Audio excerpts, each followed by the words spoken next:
Polzunkov. By Fyodor Dostoevsky. I began to scrutinize the man closely. Even in his exterior there was something so peculiar that it compelled one, however far away one's thoughts might be, to fix one's eyes upon him and go off into the most irrepressible roar of laughter. That is what happened to me. I must observe that the little man's eyes were so mobile, or perhaps he was so sensitive to the magnetism of every eye fixed upon him, that he almost by instinct guessed that he was being observed, turned at once to the observer and anxiously analyzed his expression. His continual mobility, his turning and twisting, made him look strikingly like a dancing doll. It was strange. He seemed afraid of jeers, in spite of the fact that he was almost getting his living by being a buffoon for all the world, and exposed himself to every buffet in a moral sense, and even in a physical one, judging from the company he was in. Voluntary buffoons are not even to be pitied.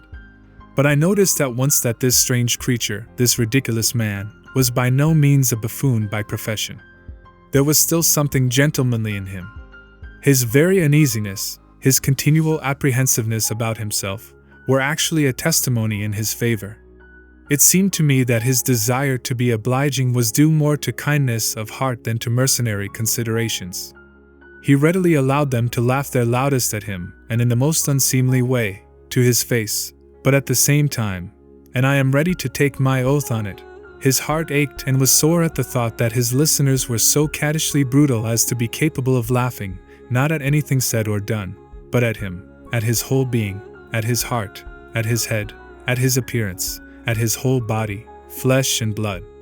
I am convinced that he felt at that moment all the foolishness of his position, but the protest died away in his heart at once, though it invariably sprang up again in the most heroic way. I am convinced that all this was due to nothing else but a kind heart, and not to fear of the inconvenience of being kicked out and being unable to borrow money from someone. This gentleman was forever borrowing money, that is, he asked for alms in that form, when after playing the fool and entertaining them at his expense he felt in a certain sense entitled to borrow money from them. But, good heavens! What a business the borrowing was! And with what a countenance he asked for the loan! I could not have imagined that on such a small space as the wrinkled, angular face of that little man room could be found, at one and the same time, for so many different grimaces, for such strange, variously characteristic shades of feeling, such absolutely killing expressions. Everything was there, shame and an assumption of insolence, and vexation at the sudden flushing of his face, and anger and fear of failure, and entreaty to be forgiven for having dared to pester, and a sense of his own dignity, and a still greater sense of his own abjectness. All this passed over his face like lightning. For 6 whole years he had struggled along in God's world in this way, and so far had been unable to take up a fitting attitude at the interesting moment of borrowing money. I need not say that he never could grow callous and completely abject. His heart was too sensitive, too passionate. I will say more, indeed, in my opinion, he was one of the most honest and honorable men in the world, but with a little weakness, of being ready to do anything abject at anyone's bidding, good-naturedly and disinterestedly, simply to oblige a fellow creature. In short, he was what is called a rag, in the fullest sense of the word. The most absurd thing was, that he was dressed like any one else, either worse nor better, tidily, even with a certain elaborateness, and actually had pretensions to respectability and personal dignity. This external equality and internal inequality, his uneasiness about himself and at the same time his continual self-depreciation, all this was strikingly incongruous and provocative of laughter and pity.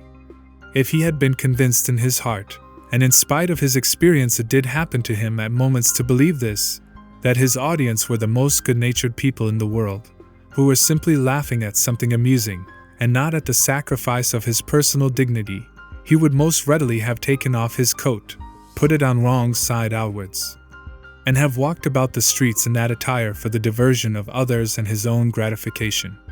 But equality he could never anyhow attain. Another trait, the queer fellow was proud, and even, by fits and starts, when it was not too risky, generous. It was worth seeing and hearing how he could sometimes, not sparing himself, consequently with pluck, almost with heroism, dispose of one of his patrons who had infuriated him to madness, but that was at moments. In short, he was a martyr in the fullest sense of the word, but the most useless and consequently the most comic martyr. There was a general discussion going on among the guests. All at once I saw our queer friend jump upon his chair and call out at the top of his voice, anxious for the exclusive attention of the company. "Listen," the master of the house whispered to me. "He sometimes tells the most curious stories. Does he interest you?" I nodded and squeezed myself into the group. The sight of a well-dressed gentleman jumping upon his chair and shouting at the top of his voice did, in fact, draw the attention of all. Many who did not know the queer fellow looked at one another in perplexity. The others roared with laughter. I knew Fyodor Nikolaich. "I ought to know Fyodor Nikolaich better than anyone," cried the queer fellow from his elevation. "Gentlemen, allow me to tell you something. I can tell you a good story about Fyodor Nikolaich. I know a story, exquisite. Tell it, Osip Mihalich, tell it. Tell it.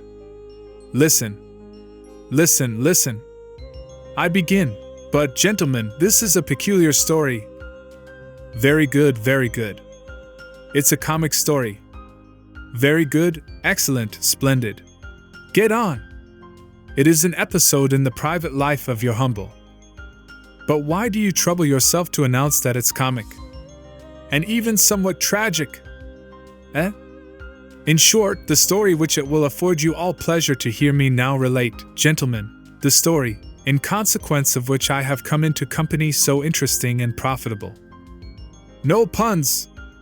This story. In short, the story, make haste and finish the introduction. The story, which has its value. A fair-haired young man with mustaches pronounced in a husky voice, dropping his hand into his coat pocket, and, as though by chance, pulling out a purse instead of his handkerchief. The story, my dear sirs, after which I should like to see many of you in my place. And finally, the story, in consequence of which I have not married. Married! A wife! Polzunkov tried to get married. I confess I should like to see Madame Polzunkov. Allow me to inquire the name of the would-be Madame Polzunkov, piped a youth, making his way up to the storyteller. And so for the first chapter, gentlemen. It was just 6 years ago, in spring, the 31st of March, note the date, gentlemen, on the eve of the 1st of April, cried a young man with ringlets. You are extraordinarily quick at guessing. It was evening. Twilight was gathering over the district town of N. The moon was about to float out, everything in proper style, in fact. And so in the very late twilight I, too, floated out of my poor lodging on the sly, after taking leave of my restricted granny, now dead. Excuse me, gentlemen, for making use of such a fashionable expression, which I heard for the last time from Nikolai Nikolaich. But my granny was indeed restricted. She was blind, dumb, deaf, stupid, everything you please. I confess I was in a tremor. I was prepared for great deeds. My heart was beating like a kitten's when some bony hand clutches it by the scruff of the neck. Excuse me, Monsieur Polzunkov. What do you want? Tell it more simply. Don't overexert yourself, please. All right, said Osip Mihalich, a little taken aback. I went into the house of Fyodor Nikolaich, the house that he had bought. Fyodor Nikolaich, as you know, is not a mere colleague, but the full-blown head of a department. I was announced, and was at once shown into the study.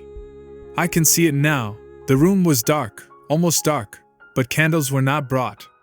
Behold, Fyodor Nikolaich walks in. There he and I were left in the darkness. Whatever happened to you? Asked an officer. What do you suppose? Asked Polzunkov, turning promptly, with a convulsively working face, to the young man with ringlets. Well, gentlemen, a strange circumstance occurred, though indeed there was nothing strange in it. It was what is called an everyday affair. I simply took out of my pocket a roll of paper, and he a roll of paper. Paper notes? Paper notes, and we exchanged. I don't mind betting that there's a flavor of bribery about it, observed a respectably dressed, closely cropped young gentleman. Bribery! Polzunkov caught him up. Oh, may I be a liberal, such as many I have seen. If you, too, When it is your lot to serve in the provinces, do not warm your hands at your country's hearth. For as an author said, even the smoke of our native land is sweet to us. She is our mother, gentlemen, our mother Russia. We are her babes, and so we suck her. There was a roar of laughter. Only would you believe it, gentlemen, I have never taken bribes, said Polzunkov, looking round at the whole company distrustfully. A prolonged burst of Homeric laughter drowned Polzunkov's words in guffaws. It really is so, gentlemen. But here he stopped, still looking round at everyone with a strange expression of face. Perhaps, who knows? At that moment the thought came into his mind that he was more honest than many of all that honorable company. Anyway, the serious expression of his face did not pass away till the general merriment was quite over.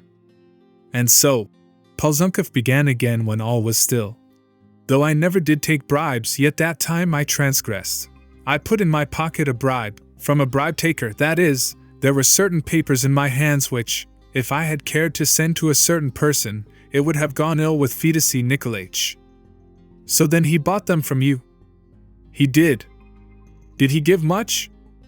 He gave as much as many a man nowadays would sell his conscience for complete, with all its variations, if only he could get anything for it. But I felt as though I were scalded when I put the money in my pocket.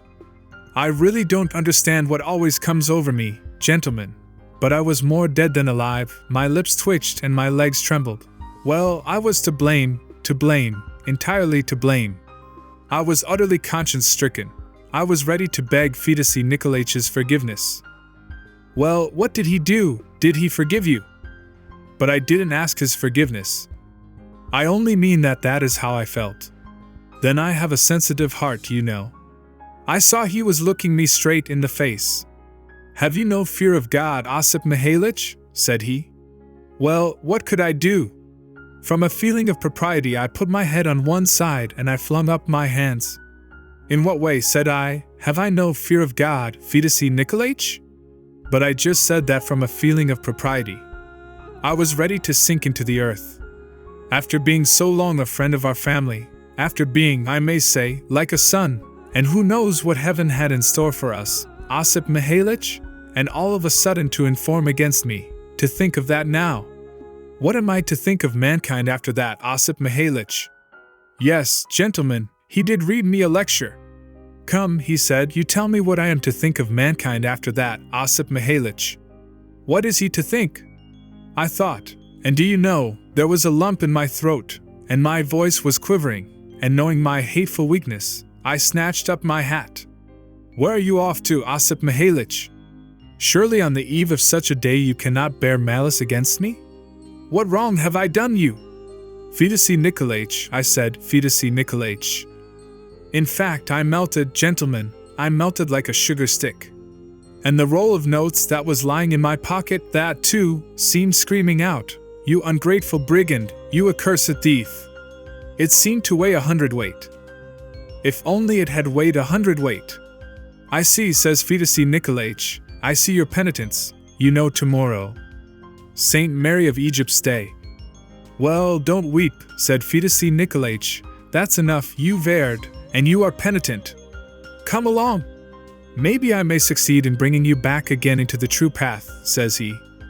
Maybe my modest Penates, yes, Penates, I remember he used that expression, the rascal, will warm, says he, your hardened. I will not say hardened, but erring heart. He took me by the arm, gentlemen, and led me to his family circle.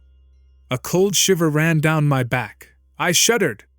I thought, with what eyes shall I present myself? You must know, gentlemen, what shall I say, a delicate position had arisen here.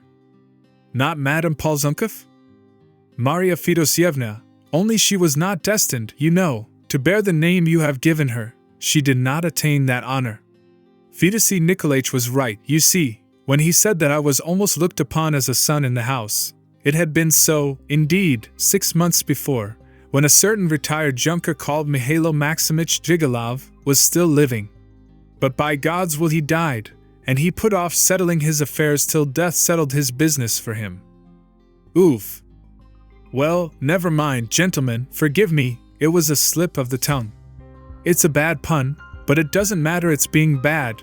What happened was far worse. When I was left, so to say, with nothing in prospect but a bullet through the brain, for that junker, though he would not admit me into his house, he lived in grand style, for he had always known how to feather his nest, yet perhaps correctly he believed me to be his son.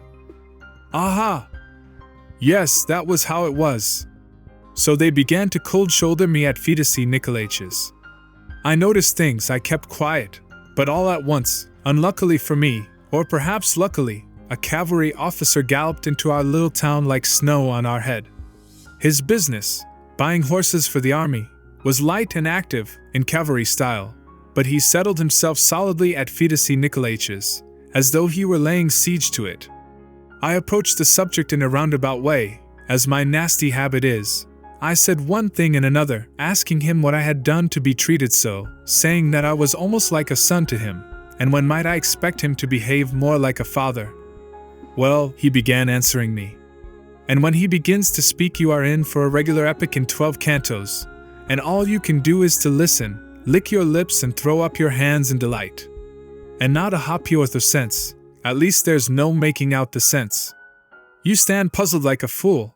He puts you in a fog, he twists about like an eel and wriggles away from you. It's a special gift, a real gift. It's enough to frighten people even if it is no concern of theirs. I tried one thing and another, and went hither and thither. I took the lady songs and presented her with sweets and thought of witty things to say to her. I tried sighing and groaning. My heart aches, I said, it aches from love. And I went in for tears and secret explanations. Man is foolish, you know. I never reminded myself that I was 30, not a bit of it. I tried all my arts. It was no go. It was a failure, and I gained nothing but jeers and jibes. I was indignant, I was choking with anger. I slunk off and would not set foot in the house. I thought and made up my mind to denounce him. Well, of course, it was a shabby thing. I meant to give away a friend, I confess.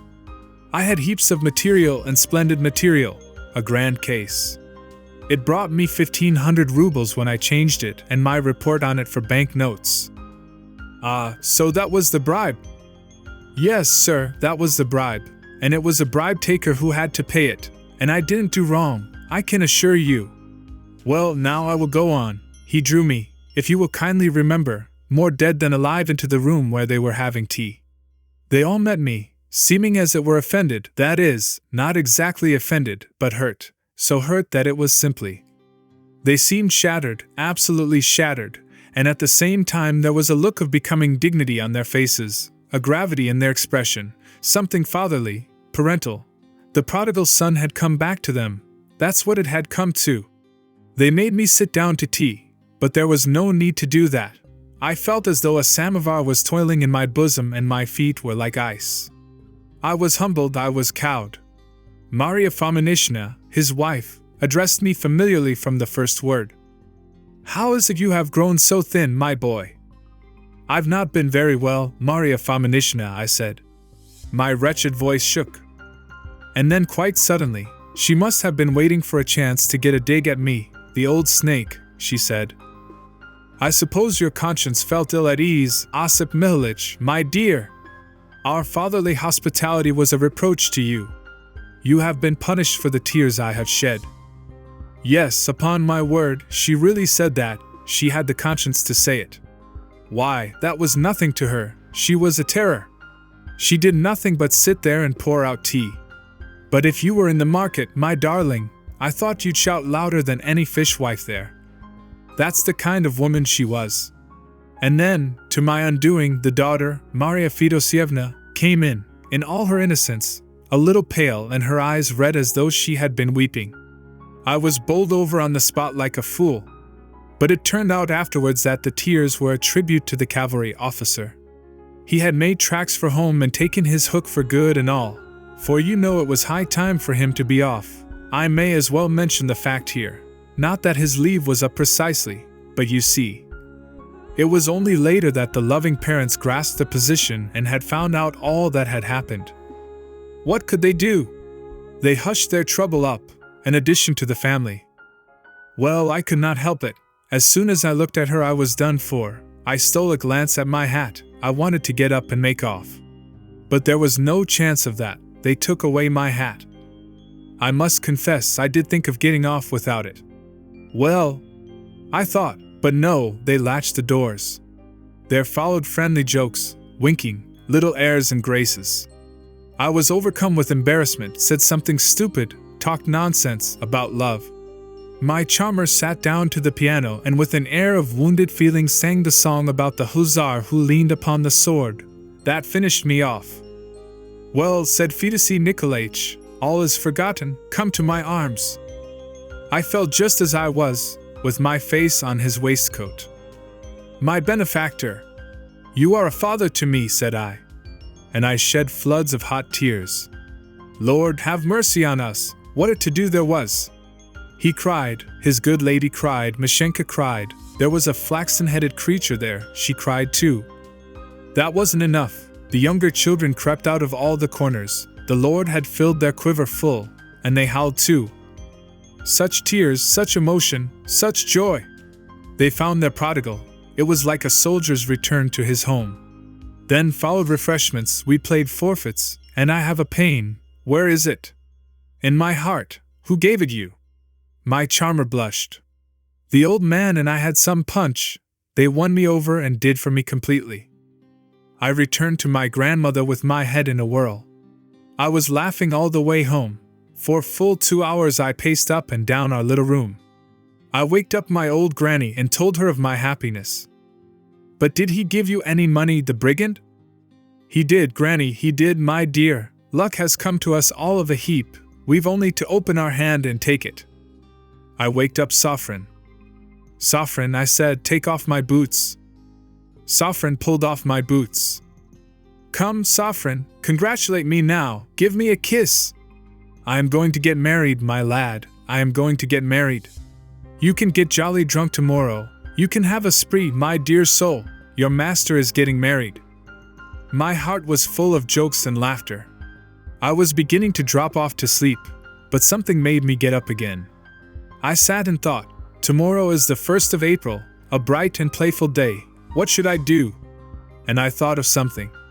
Why, gentlemen, I got out of bed, lighted a candle, and sat down to the writing table just as I was.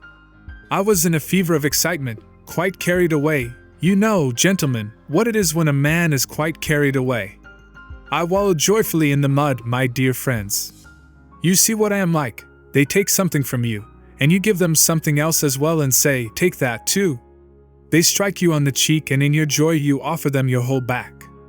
Then they try to lure you like a dog with a bun, and you embrace them with your foolish paws and fall to kissing them with all your heart and soul. Why, see what I am doing now, gentlemen. You are laughing and whispering, I see it. After I have told you all my story you will begin to turn me into ridicule, you will begin to attack me, but yet I go on talking and talking and talking. And who tells me to? Who drives me to do it? Who is standing behind my back whispering to me, speak, speak and tell them? And yet I do talk, I go on telling you. I try to please you as though you were my brothers, all my dearest friends. Ek. The laughter which had sprung up by degrees on all sides completely drowned at last the voice of the speaker, who really seemed worked up into a sort of ecstasy. He paused. For several minutes his eyes strayed about the company, then suddenly, as though carried away by a whirlwind, he waved his hand, burst out laughing himself, as though he really found his position amusing, and fell to telling his story again. I scarcely slept all night, gentlemen. I was scribbling all night, you see, I thought of a trick. Ek, gentlemen, the very thought of it makes me ashamed. It wouldn't have been so bad if it all had been done at night. I might have been drunk, blundered, been silly and talked nonsense, but not a bit of it. I woke up in the morning as soon as it was light. I hadn't slept more than an hour or two, and was in the same mind. I dressed, I washed, I curled and pomaded my hair, put on my new dress coat, and went straight off to spend the holiday with Fyodor Nikolaich, and I kept the joke I had written in my hat. He met me again with open arms, and invited me again to his fatherly waistcoat. But I assumed an air of dignity. I had the joke I thought of the night before in my mind. I drew a step back. No, Fyodor Nikolaich, But will you please read this letter? And I gave it him together with my daily report. And do you know what was in it? Why, for such and such reasons the aforesaid Osip Mihalich asks to be discharged, and under my petition I signed my full rank. Just think what a notion! Good Lord, it was the cleverest thing I could think of. As today was the 1st of April, I was pretending, for the sake of a joke, that my resentment was not over, that I had changed my mind in the night and was grumpy, and more offended than ever, as though to say, my dear benefactor, I don't want to know you nor your daughter either. I put the money in my pocket yesterday, so I am secure, so here's my petition for a transfer to be discharged. I don't care to serve under such a chief as Fyodor Nikolaich. I want to go into a different office and then maybe I'll inform. I pretended to be a regular scoundrel. I wanted to frighten them. And a nice way of frightening them, wasn't it? A pretty thing, gentlemen, wasn't it? You see, my heart had grown tender towards them since the day before, so I thought I would have a little joke at the family. I would tease the fatherly heart of Fyodor Nikolaich. As soon as he took my letter and opened it, I saw his whole countenance change. What's the meaning of this, Osip Mihalich? And like a little fool I said, the 1st of April. Many happy returns of the day, Fyodor Nikolaich, just like a silly schoolboy who hides behind his grandmother's armchair and then shouts oof into her ear suddenly at the top of his voice, meaning to frighten her. Yes, I feel quite ashamed to talk about it, gentlemen. No, I won't tell you. Nonsense. What happened then? Nonsense. Tell us. Yes, do. Rose on all sides. There was an outcry and a hullabaloo, my dear friends. Such exclamations of surprise. And you mischievous fellow, you naughty man, and what a fright I had given them, and all so sweet that I felt ashamed and wondered how such a holy place could be profaned by a sinner like me. Well, my dear boy, piped the mamma, you gave me such a fright that my legs are all of a tremble still. I can hardly stand on my feet. I ran to Masha as though I were crazy. Mashenka, I said, what will become of us? See how your friend has turned out. And I was unjust to you, my dear boy. You must forgive an old woman like me. I was taken in. Well, I thought, when he got home last night, he got home late. He began thinking, and perhaps he fancied that we sent for him on purpose, yesterday, that we wanted to get hold of him. I turned cold at the thought. Give over, Mashenka, don't go on winking at me. Osip Mihalich isn't a stranger. I am your mother. I am not likely to say any harm.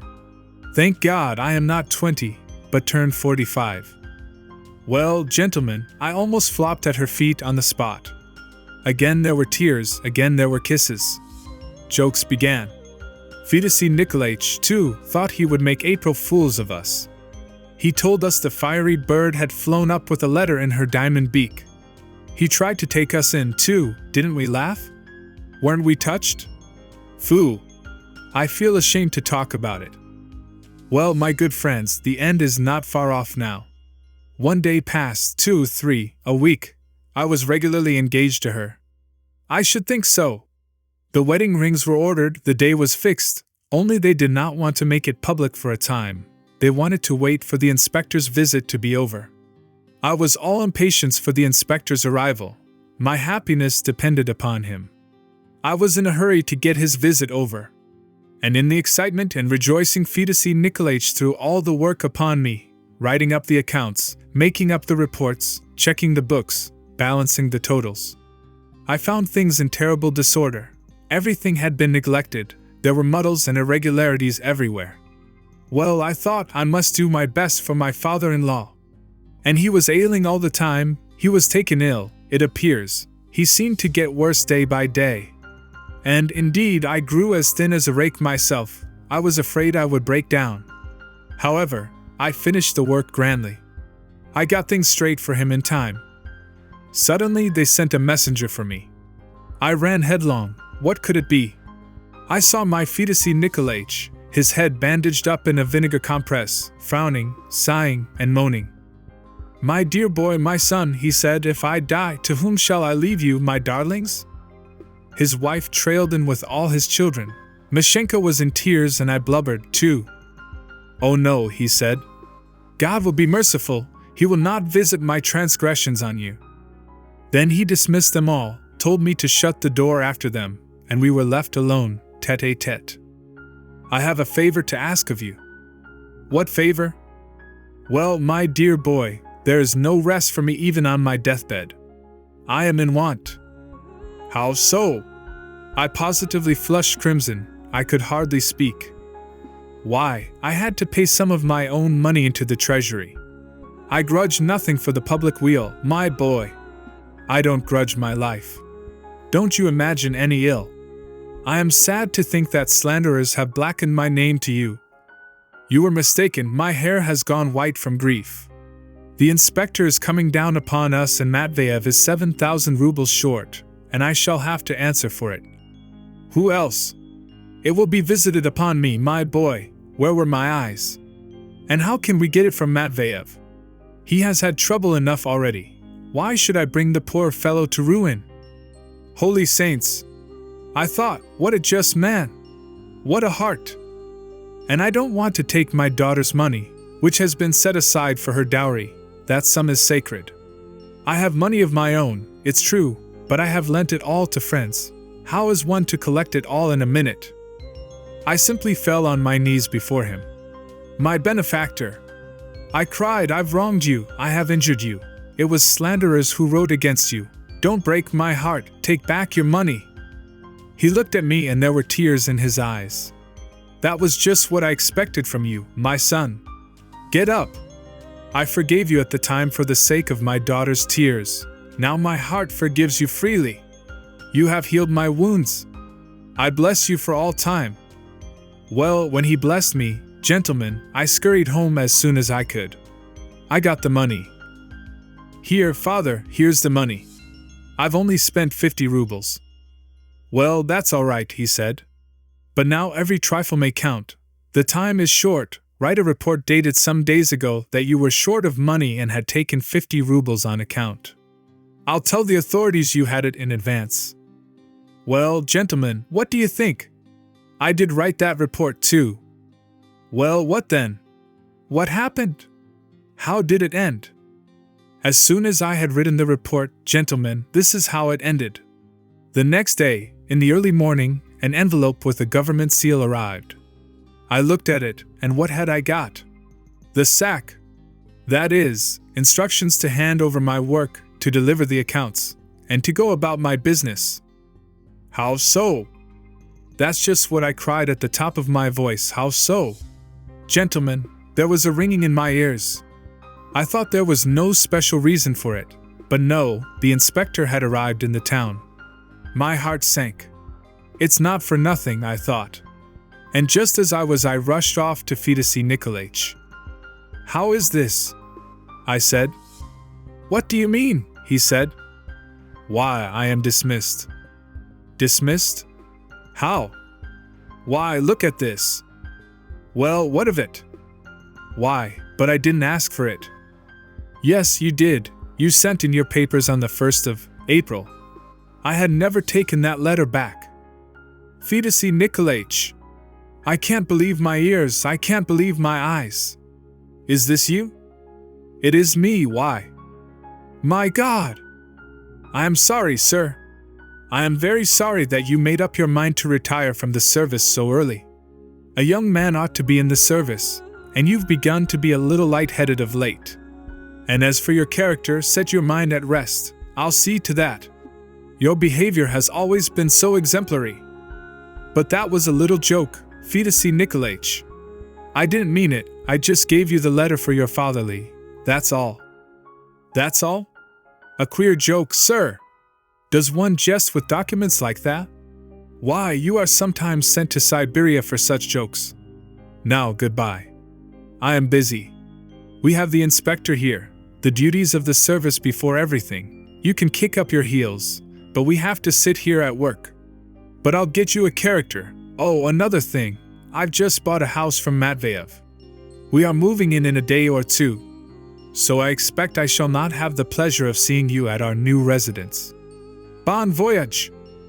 I ran home. We are lost, Granny! She wailed, poor dear, And then I saw the page from Fyodor Nikolaitch's running up with a note and a bird cage, and in the cage there was a starling. In the fullness of my heart I had given her the starling. And in the note there were the words, April 1st, and nothing more. What do you think of that, gentlemen? What happened then? What happened then? What then? I met Fyodor Nikolaitch once. I meant to tell him to his face he was a scoundrel. Well? But somehow I couldn't bring myself to it, gentlemen.